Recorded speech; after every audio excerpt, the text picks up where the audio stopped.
నా పేరు నవమోహన్. ఏం చేస్తుంటారు? నేను ప్రభాకర్ హైబ్రిడ్ సీడ్స్లో సేల్స్ ఆఫీసర్గా పనిచేస్తున్నాను. ఎట్లుందండి అంటే మీరు ముఖ్యంగా మీకు రైతులతో బాగా కనెక్షన్ ఉంటుంది, ఏమనుకుంటున్నారు రైతులు? రైతులకు రైతు భరోసా పర్లేదని బాధపడుతున్నారు. గిట్టుబాటు ధర లేదు, పండించినా కూడా గిట్టుబాటు ధర లేదు. పంటలు కూడా అంతంత మాత్రంగా పండినాయి, మంచిగా పంట లేదు.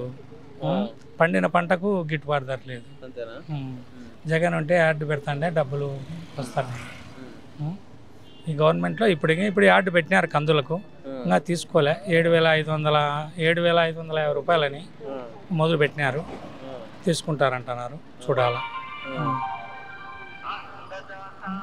ఎట్లా అనిపిస్తుంది జగన్ గారు ఓడిపోవడం? జగన్ బాధాకరంగా ఉంది. జగన్ ఓడిపోవడం అంటే ఎందుకు ఓడిపోయినాడు అనేది అర్థం కాలే మాకు. రిజల్ట్ రోజు బాధపడ్డారా? ఏం బాధపడినాం, అసలు ఒకనాడంతా బోధించలే. ఎందుకని అసలు జగన్ అందరికీ న్యాయం చేసినాడయా. పేదవాడికి న్యాయం చేసినాడు, సౌకర్యానికి న్యాయం చేసినాడు, అందరికీ న్యాయం చేసినాడు. అమ్మఒడి పడింది, రైతులకు పిల్లలకి ఇంగ్లీష్ మీడియం ఎట్లున్నది, నాడు నేడు స్కూల్లో అయితే ఎట్లా బాగా కట్టినాయి. గాంధీ కాలాలు కన్నా గ్రామ స్వరాజ్యం వచ్చింది. అప్పుడు మా ఎంఆర్ఓ ఆఫీస్కి పోవాలంటే ఒక లీడర్ను పట్టుకొని పోవాలా, ఆయన్ను మేపాలా, ఆయనకు ఖర్చులకు ఇవ్వాలా. ఇప్పుడు అవన్నీ ఏం లేవు. డైరెక్ట్ పోయినా మనం ఎంఆర్ఓ ఆఫీస్, మన సచివాలయంలో కూర్చుంటాము, మన ఇంట్లో సంగతి తింటాము, మన ఊర్లో పోయి ఆఫీసులో కూర్చొని మనం పని చేసుకుంటాము. ఇప్పుడు ఆఫీసు రోజు ఎంఆర్ఓ ఒకనాడు 11కి వచ్చాడు, 12కి వచ్చాడు. ఎంఆర్ఓ వచ్చినప్పుడు ఆర్టీఓ ఉండడు, ఆర్టీఓ వచ్చినప్పుడు రెడ్డి ఉండడు. వీళ్ళందరూ తిరిగి తిరిగి తిరిగి తిరిగి అగసట్లు పడతాను. ఇప్పుడు మనం ఇంటికానుండి ఫోన్ కొడితే చేసి పెడతాన్నారు.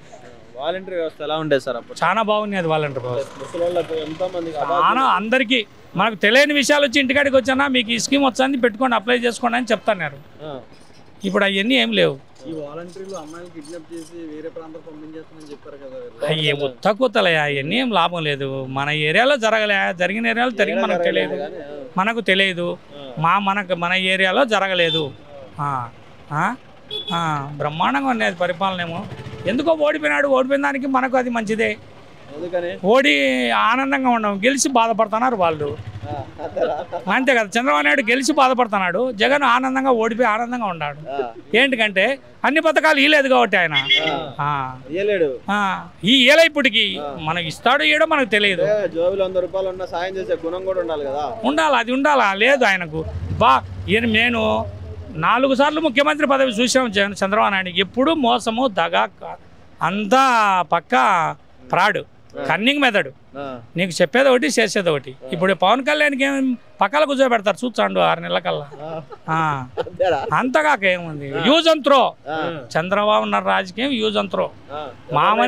మామనే పక్కన పెట్టినోడు ఎవరినో బజార్ మంచిని జోయిలో పెట్టుకుంటాడా? అంతే, అక్షరాలు అంతే. ఎవరినైనా సరే ఇప్పుడు ఆయన తాపాత్రం ఏంటంటే లోకేష్ను ప్రధాన ముఖ్యమంత్రి చేయాలి. ఏదో ఆయన చేసేది చేస్తాడు. 5 ఏళ్ళు మనం ఏమీ మాట్లాడకూడదు, ఏమీ చేయకూడదు. వాళ్ళది గవర్నమెంట్. మళ్ళీ మీరు జగన్ గారు వచ్చేదాకా వెయిట్ చేస్తారా? ఖచ్చితంగా వెయిట్ చేయాల్సిందే కదా. వచ్చాడు కన్ఫామ్ జగన్ ఖచ్చితంగా గెలుస్తాడు, 100% గెలుస్తాడు. అంటే వీళ్ళు మధ్య కాలంలో పులివెందుల కడప జిల్లా మీద కూడా బాగా ఫోకస్ చేశారు. పవన్ కళ్యాణ్ రావడం కానీ తరచు, ఇలాంటి చంద్రబాబు నాయుడు ఎన్నైనా చేయని ప్రజలకు మనకు పులివెందుల డెవలప్ అయిందా లేదా? ఒక పులివెందులేనా రాష్ట్రం అంతా డెవలప్ అయింది. 4 పోర్ట్లు కట్టినాడు, 11 సీ పోర్ట్లు కట్టించినాడు, నాడు బళ్ళు పెట్టించినాడు. పిల్లలకు ఫుడ్ ఎట్లున్నది, భోజనాలు ఎట్లా, డ్రెస్ ఎట్లా, హాస్పిటళ్ళు. ఏంటి శ్రీకాకుళంలో కిడ్నీ బాధితులకైతే ఎంత బాగా చేసినాడు. డయాసిస్ సెంటర్ ఏమి, స్కూల్ ఏమి, హాస్పిటల్ ఏమి, ప్రతి ఒక్కరికి న్యాయం చేసినాడు. జగన్ రెడ్డి మటుకు ప్రతి ఒక్కరికి న్యాయం చేసినాడు. టైం ఎందుకో ఓడిపోయినాడని మనం బాధపడకూడదు. కాలం మంచి కాలం వస్తుంది, అన్నీ మన మంచికే. ఏమి జరిగినా మన మంచిగా జరుగుతుంది.